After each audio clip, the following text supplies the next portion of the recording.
नमस्कार, मी कविता. स्वागत आहे तुमचं सगळ्यांचं माझ्या यूट्यूब चॅनलमध्ये. आज आपण ना वन टक्स ब्लाउजची कटिंग आणि स्टिचिंग कशी करायची ते बघणार आहोत.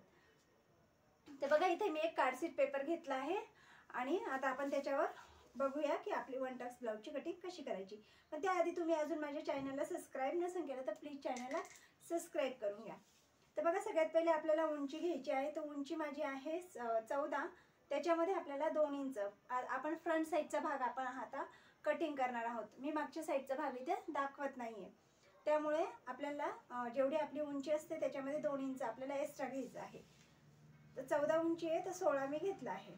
5.5 वर मी शोल्डर टाकत आहे. 6 वर मुंडा आहे. त्यानंतर इथं जिथं मुंड्याचा आपला आला आहे तिथून आपल्याला छातीचं माप टाकायचं आहे. तर छाती आहे 32, 8 चौक 32 आणि त्यामध्ये 1.5 इंच आपली शिलाई मार्जिन. तुम्ही 2 इंच देखील शिलाई मार्जिन घेऊ शकता. आता ह्या सगळ्या लाईन्स आपण आखून घेऊया.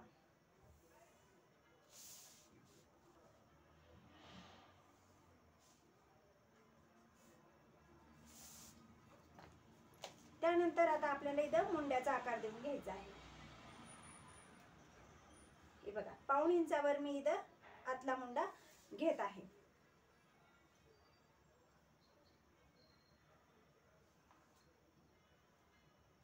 त्यानंतर आपल्याला बघा थोडंसं इथे आतमध्ये आपल्याला एक लाईन आखून घ्यायची आहे.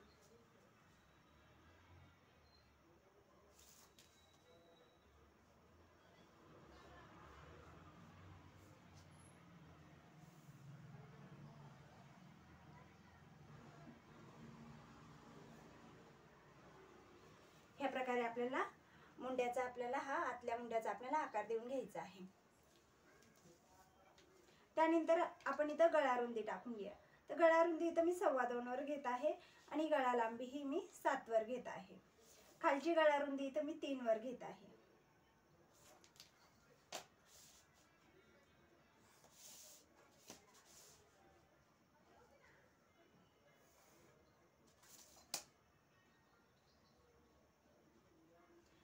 साधा सिंपल गोल गळ्याचा मी इथं शेप दिला आहे. आता इथपर्यंत आपलं सेम असतं सगळं.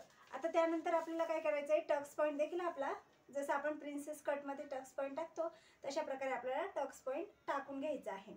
तर वरती आपलं हा 1/2 इंच आपल्या शिलाईमध्ये जाणार, तिथून खाली आपल्याला टक्स पॉईंट हा घ्यायचा आहे. तर 10.5 वर माझा टक्स पॉईंट येत आहे. त्यानंतर आपल्याला हे बघा, इथं जे 10.5 वर आलंय ना तिथूनच आपल्याला हे दोन्ही टक्स मधलं अंतर मोजून घ्यायचंय. तिथं 3.5 वर माझे दोन्ही टक्स मधलं अंतर येत आहे. आता खाली घेताना आपण इथं 3.5 घेतलंय ना, तर खाली आपण इथं 3 वर घ्यायचं आहे. 1/2 इंच आपल्याला खालच्या साईडला इथं कमी घ्यायचं आहे. आणि ही लाईन आपल्याला हे बघा, ह्या प्रकारे ही लाईन आपल्याला आखून घ्यायची आहे. आता टक्स किती वर द्यायचं आहे,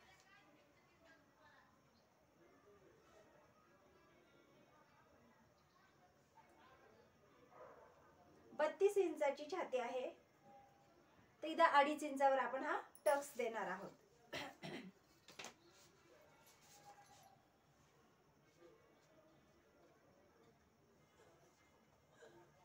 त्यानंतर इथं आपण एक लाईन आखून घेऊया. आता ह्या दोन्ही टक्सचा आपल्याला ही जी आपण लाईन आखली आहे टक्स घेऊन, टक्सचं अंतर देऊन, तर तिचा आपल्याला मध्य काढायचं आहे. हे बघा, ह्या प्रकारे आपल्याला एक मध्य काढून घ्यायचं आहे. आणि हे जे खालचं आहे तिथलं देखील आपल्याला एक मध्य काढायचं आहे. म्हणजे आपण इथे आपण बघा, ह्या प्रकारे आपल्याला एक शेप देऊन घ्यायचा आहे. त्यानंतर हे अंतर मोजून घ्यायचंय किती आहे. हे बघा, 5.25 इथलं अंतर येते, तेवढंच इकडे आपल्याला मोजून घ्यायचं आहे. बघा, इथं 5.25 येत आहे. आता हे 5.25 येत आहे ना, तर इथं जेवढं खाली उरतं ना, हे 1/2 इंच इथं आपलं खाली उरतंय. त्या 1/2 इंच आपल्याला मुंड्याच्या साईडने इथं खाली एक मार्क करून घ्यायचं आहे. आणि हे 1/2 इंचाचं डबल आपल्याला इकडे मार्क करायचं आहे. म्हणजे 1 इंचावर आपल्याला इथं एक मार्क करून घ्यायचं आहे. आणि इथं देखील आपल्याला हुकायच्या पट्टीकडून 1/2 इंचावर एक मार्क करायचा आहे. हे मार्क आपले खूप महत्त्वाचे, हे लक्षात घ्या. हे बघा हुकाईच्या पट्टीकडून आपल्याला हा अर्धा इंच, मुंड्याच्या साईडने खाली आपल्याला अर्धा इंच आणि इथं फिटिंगच्या साईडने आपल्याला 1 इंच हे मार्क करून घ्यायचे आहे. आणि बघा हे एक आणि हा एक पॉइंट आपल्याला जोडून घ्यायचा आहे. हा आताच आपल्याला इथं काही करायचं नाही. आता आपल्याला 1 टक्सचं ब्लाऊज शिवायचे, तरी पण आपल्याला काय करायचं आहे, इथला जो टक्स आहे, तो मुंड्याकडचा जो टक्स आहे, तो जेव्हा आपण पेपर पॅटर्न काढतो ना तेव्हा आपल्याला हा टक्स आखून घ्यायचा आहे. याच्याने फिटिंग खूप छान येते बा.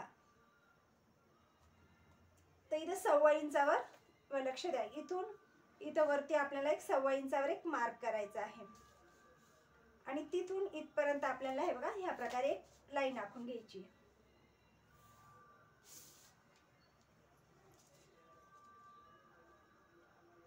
ह्या दोघांमध्ये आपल्याला 1 इंचावर एक मार्क करायचा आहे.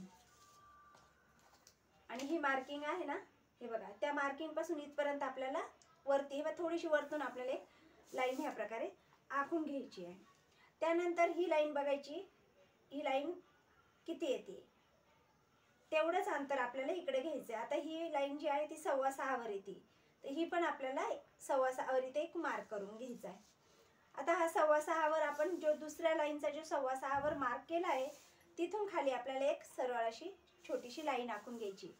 आणि हे बघा आता आपण इथं हा जो पॉइंट दिला होता ना, तिथून आपल्याला इथे एक लाईन आखून घ्यायची आहे. आणि इथून आपल्याला 1.25 इंचावर बघा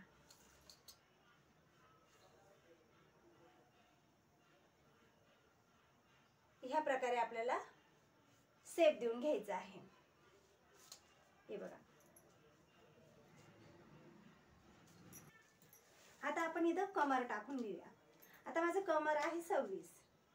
हे मी स्वतःच्या ब्लाऊजचं माझं स्वतःचं माप आहे, त्यामुळे मी माझं म्हणते. हे बघा कमर आहे 26, कमरचा चौथा भाग येतो 6.5. इथे 6.5, त्याच्यामध्ये आपण हे जे 2.5 इंचाचा टक्स टाकलाय ते 2.5 इंच आणि आपली 1.5 इंचाची जी ही शिलाई मार्जिन. हे बघा आता ती जी आपण 1.5 इंचावर आपण इथं जे आपला आलेला आहे, इथं जो मार्क केला आहे आपण, तिथून आपल्याला हे बघा ह्या प्रकारे आपल्याला लाईन आखून घ्यायची आहे. ही लाईन पुढे आपल्याला घेऊन घ्यायची. आता इथपर्यंत झाल्यानंतर आता आपण याची कटिंग करून घेऊया. तुम्हाला जर ह्या साईडने टक्स द्यायचा असेल तर तुम्हाला ह्या साईडने सुद्धा आपण एक टक्स देऊन घ्यायचा आहे. हे सर्व गोष्टी आपल्याला पेपर पॅटर्नवरच करून घ्यायच्या आहे. ठीक आहे.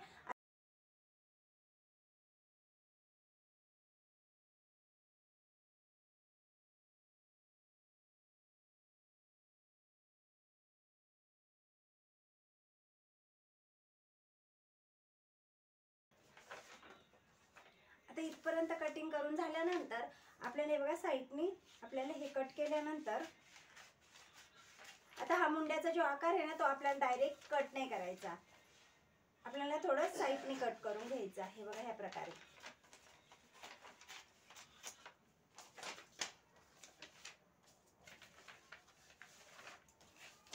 आता एवढं कट झाल्यानंतर हे बघा ही जी लाईन आपण आखली ना, तिची अशी घडी करायची आहे.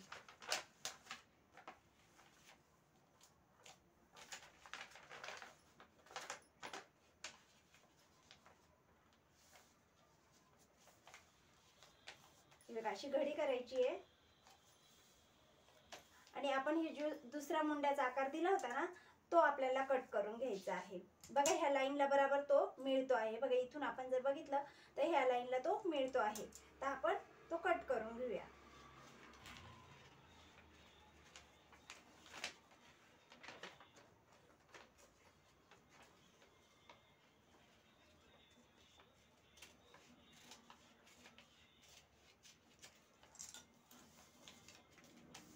इथपर्यंत आपलं कट झालं आहे. आता समजा तुम्हाला ह्या साईडला पण आपल्याला एक टक्स द्यायचा आहे. बघा हे किती अंतर आपलं वाढलं आहे. आता आपल्याला ह्या साईडला पण एक टक्स द्यायचा आहे.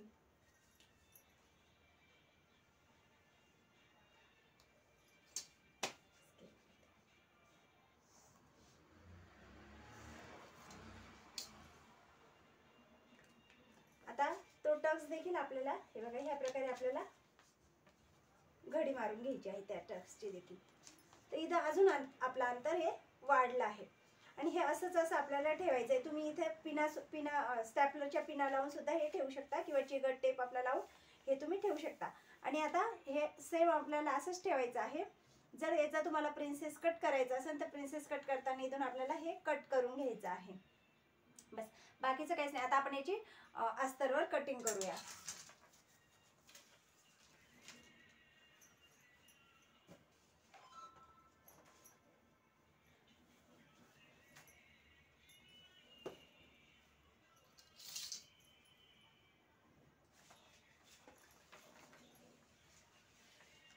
आता अस्तरवर आपल्याला हे असंच असं ठेवून घ्यायचं आहे. हे बघा, जसं आपण हे आखलं आहे तसंच आपल्याला हे ठेवून घ्यायचं आहे.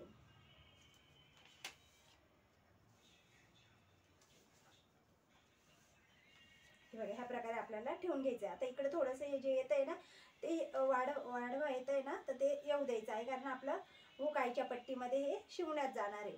किंवा तुम्ही जर बॅक हुकचं शिवत असाल तरी याचा काही एक प्रॉब्लेम येत नाही. हे असं राहू द्यायचं आहे. ठीक आहे.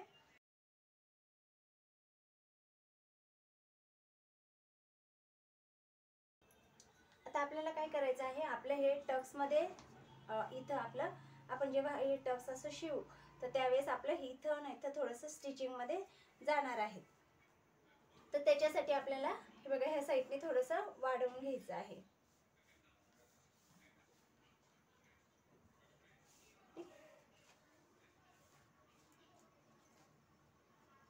ह्या प्रकारे आता आपण याची कटिंग करून घेऊया.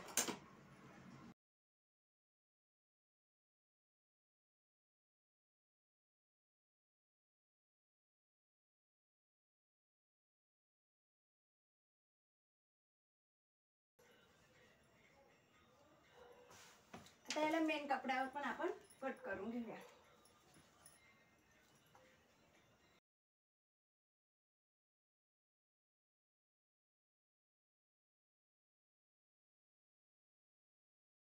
हे बघा, आता याची कटिंग कंप्लीट झाली आहे. आता आपण याची शिलाई बघू कशी करायची.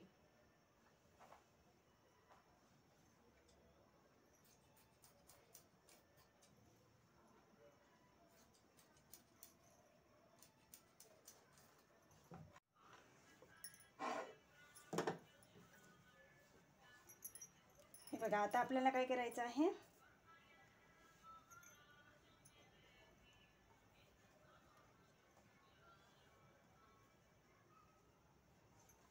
आपला हा मेन पीस आहे त्याच्यावर आपल्याला अस्तर हे या प्रकारे आपल्याला ठेवून घ्यायचं आहे.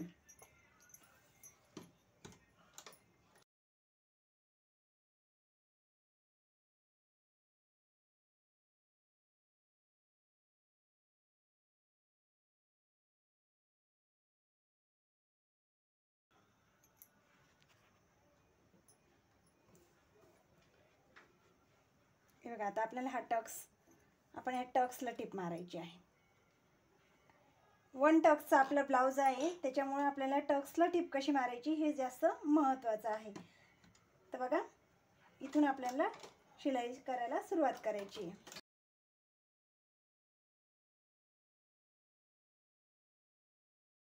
इथपर्यंत आल्यानंतर आपल्याला आहे ना इथे थोडंसं असं गोल फिरवून घ्यायचं आहे. बघा, ह्या प्रकारे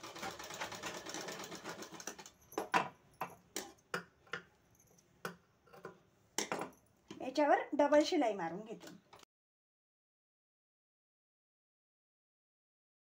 सांगते, इथपर्यंत आल्यानंतर आपल्याला हे बघा ह्या प्रकारे असं गोल फिरवून घ्यायचं आहे. आता आपण बघूया याचा फायनल लुक कसा आला आहे. हे बघा, कुठेही टोक दिसत नाहीये आणि किती छान हा एकदम कटोरी सारखा हा पफ आलेला आहे. आता आपण याला खाली पट्टी लावून घेऊया. हे बघा, आपण इथं जो टक्स पॅटर्नवर आपण पेपर पॅटर्नवर काढला होता तो पण इथं आपल्याला आता मारायची गरज नाही आहे. आणि इथं जो टक्स होता तो पण आपल्याला इथं मारायची गरज नाही आहे.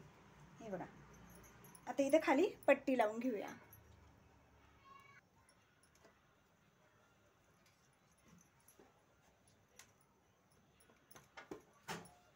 आता मी हे ब्लाऊज पूर्ण तयार करून घेते. तोपर्यंत तुम्ही माझ्या व्हिडिओ आवडला असेल तर व्हिडिओ लाईक करा. अजून तुम्ही माझ्या चॅनलला सबस्क्राईब नसेल केलं तर चॅनलला सबस्क्राईब करून घ्या. आणि व्हिडिओ शेवटपर्यंत बघितल्याबद्दल खूप खूप धन्यवाद.